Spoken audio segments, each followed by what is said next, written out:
You're listening to The Global Front with Irada Hasan. When we talk about Russian influence, we usually start with the Soviet Union. With communism, with ideology, with fear and control, that's understandable. But the truth is, the story begins much earlier, long before tanks, before propaganda posters, and even before the Cold War. Because Russia's most effective weapon did not arrive with soldiers. It arrived quietly. Through language, through education, through belief. Welcome to the Global Front. This is where we look at how power actually works, not in theory, but in real lives. And today, I want us to look at how Russian influence was built step by step together. So let me take you back. Before Russia became an empire, it was something much smaller. Just a landlocked Slavic principality centered around Moscow. No oceans to protect it, no mountain ranges to shield it. For centuries, Moscow lived exposed on open plains, attacked from every direction. Mongol armies from the east, Polish-Lithuanian forces from the west, and Scandinavian powers from the north. And slowly, something settled into the Russian political mindset. Fear and insecurity. The belief that survival meant expansion. So Moscow did not simply grow, it pushed outward aggressively. And their goal was not to coexist, it was to dominate. By the 16th century, under Ivan the Terrible, Russian armies captured Kazan and Astrakhan along the Volga. That moment matters because it brought large Turkic Muslim populations under Russian rule for the first time. From there, expansion accelerated. East into Siberia, south toward the Caucasus, west toward Ukraine and Poland, and north into the Baltics and Finland. This did not happen overnight. It unfolded over centuries. Village by village, region by region, Russia did not just expand, it dismantled societies. So basically what they were doing was eliminating local leadership, destroying religious centers of that area, and displacing the local communities. So imagine suddenly one state ruled dozens of peoples. Turkic Muslims in current-day Central Asia and Azerbaijan, Tatars along the Volga, Chechens and Dagestanis in the Caucasus, Catholics in Poland, Lutherans in the Baltics, Ukrainians with their own language and history, and Finns in the north. Different faiths, different alphabets, different memories. Moscow did not see this diversity as richness. It saw it as danger. So naturally, people resisted suppression everywhere. Sometimes openly, through uprisings, sometimes quietly, parents teaching forbidden languages at home, communities protecting mosques and churches underground. So Russia could seize land, but it could not erase identity, and that frightened Moscow. Because as long as people remembered who they were, empire could never be complete as they saw it. So repression had to evolve. Force alone was not enough, so control had to move deeper. Into classrooms, into churches, and into alphabets. By the 17th century, Russia was already expanding fast, but it had no system for managing difference. Because despite all improvements, education was still limited, and the Orthodox Church would still dominate knowledge. In addition to that, anyone who would try to go against the regime or to go against the new regulations would be punished instantly and in the most brutal way. And then came Peter the Great. Peter grew up surrounded by violence. He witnessed executions inside Moscow itself. He saw his relatives being killed in palace struggles. For Peter, power was never a birthright. It was something you survived long enough to claim. By the time he ruled alone, Peter had learned a brutal lesson. Power in Russia was built through fear. What he decided to do was to travel across Europe, studying armies, universities, shipyards, bureaucracies. But his real intention was not to learn a culture. His real intention was to learn control. And Peter understood something deeply cynical. Territory can be taken by force, but identity must be dismantled slowly. So what he did was he weaponized culture. Language became administration. Education became surveillance, and belief became regulated. So in 1710, Peter introduced what was called the Civil Cyrillic script. This wasn't just a new alphabet, it was a political intervention. Until then, written language belonged largely to the Orthodox Church.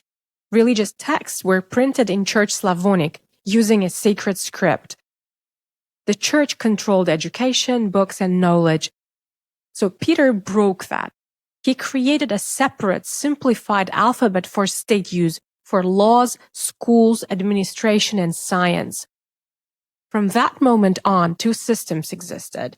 The Church kept its old script, the state took over everything else.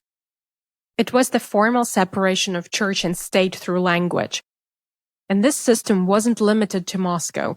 It was imposed across empire on newly conquered territories, on Turkic communities, on Ukrainian, Baltic, Caucasian, and Central Asian populations. Everywhere Russian administration followed, this alphabet followed. Everywhere schools were opened, the system was enforced. Printing presses moved under government control. Textbooks were rewritten, history was edited. Secular schools replaced religious ones. Children stopped learning who they were. They started learning who they were allowed to become. Education no longer served people, it served empire. Knowledge stopped being neutral. It became political. And obviously, these new changes were not welcomed, and resistance followed. In Poland, uprisings erupted in 1830 and again in 1863.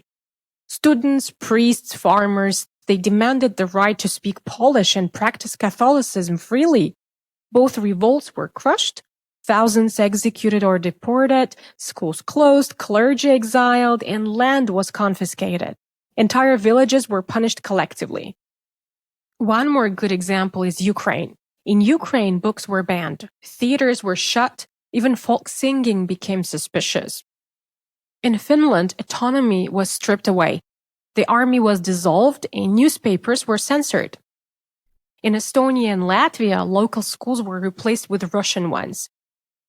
Different nations, same punishment. Language was controlled. Education redesigned. Identity criminalized. Still, people resisted. Quietly and at enormous cost. In Muslim regions, the Caucasus, Central Asia, the Volga, the policy of forced conversion failed because Islam endured. So Russia shifted tactics here. Instead of religion, it suffocated culture. Government jobs required Russian. Universities taught in Russian. Administration operated in Russian language. And of course, people were not ready to accept the new reality. And as the result, armed revolts broke out across all these regions. And what happened again was the same scenario. Religious leaders were arrested. The protesters were executed publicly. Mosques were constantly monitored. And people were simply afraid of their lives and the lives of their children. By the 19th century, repression was shaped into the system through figures like Nikolai Elminsky. Nikolai Elminsky was a Russian Orthodox missionary and linguist who helped turn education into a tool of empire and who is responsible for the linguistic and cultural genocides in this region. Elminsky designed an assimilation model. Children were taught briefly in their native language, written in Cyrillic, then Russian replaced everything. Identity wasn't erased overnight. It was dismantled classroom by classroom. Religion opened the door, language became the lever, education became identity management, and assimilation was staged and calculated in a very cruel and scrupulous manner. At the same time, with the help of Elminsky, Moscow fractured Turkic unity by creating separate alphabets and school systems, turning one linguistic civilization into 27 artificial written languages. Not by accident, of course, but by policy. Now, people who once understood each other easily were divided by scripts. And then came demographic engineering. Populations were physically reshaped. Russian settlers moved into strategic regions. Cossacks secured Caucasus borders, so unity weakened. Dependence on Moscow deepened, while Christian communities, including Armenians, were deliberately relocated into Karabakh, Zangezur, and Nakhchivan as part of a wider demographic strategy. Borders rewritten over people's lives. This wasn't administration, it was colonial restructuring. When the empire collapsed, the Soviet Union replaced it. The ideology changed, but the violence did not.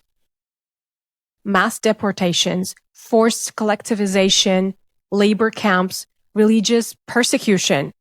Entire ethnic groups were relocated overnight. Crimean Tatars, Chechens, Ingush, Volga Germans. Millions were imprisoned and millions died. Churches and mosques turned into warehouses. Children were taught to report parents. Neighbors learned not to trust each other. Russian became the language of survival, not success, but survival. Soft power became institutional, and fear became routine. Now, if we take a look at what's going on in the post-Soviet republics today, you will be very surprised. In several post-Soviet states, Russian still remains deeply embedded. In Belarus, over 70% of the population uses Russian as their primary language of communication. In Kazakhstan, around 80% speak Russian fluently. In Latvia and Estonia, roughly one-third of residents are Russian speakers. In Ukraine, before 2014, nearly 30% identified Russian as their native language. Language shaped education systems, media consumption, political discourse. Russian television remained dominant in many households across the former Soviet space long after independence. I was born after the Soviet Union collapsed, but Russian was my first language. My parents inherited it from the system, and I inherited it from them. That is not coincidence. That is colonial legacy. Russia continues influencing independent states through Russian-speaking populations, Russian language schools, cultural centers, and media networks. It tracks them, funds them, monitors them, and it passed laws allowing military intervention wherever Russians are claimed to be under threat. But here's the danger. The law never defines whether that means ethnic Russians or Russian speakers. That ambiguity is intentional. We saw this in Ukraine. Years of media narratives framed Russian speakers as victims. Cultural ties were weaponized. Then came invasion. Cities destroyed, families displaced, children growing up under air raids. Language became pretext. Identity became justification. And if we take a look in the Caucasus, the same design repeats. Artificial borders, mixed populations, Russian peacekeepers, constant territorial problems that are used as a lever of influence. Think of Abkhazia, South Ossetia, Transnistria, Donbass, Crimea. Karabakh was solved and the territories were claimed back by the true owner. But what about the others? Not accidents, but mechanisms. Instability kept alive just enough to control futures. Nations held hostage by unresolved borders. Soft power did not retreat. It adapted. Even decades after 1991, around 40% of Armenians' trade turnover has been connected to Russia. Armenians' natural gas system is operated by Gazprom. Approximately 3,000 Russian troops were stationed at the Gyumri base. Belarus conducts more than half of its trade with Russia.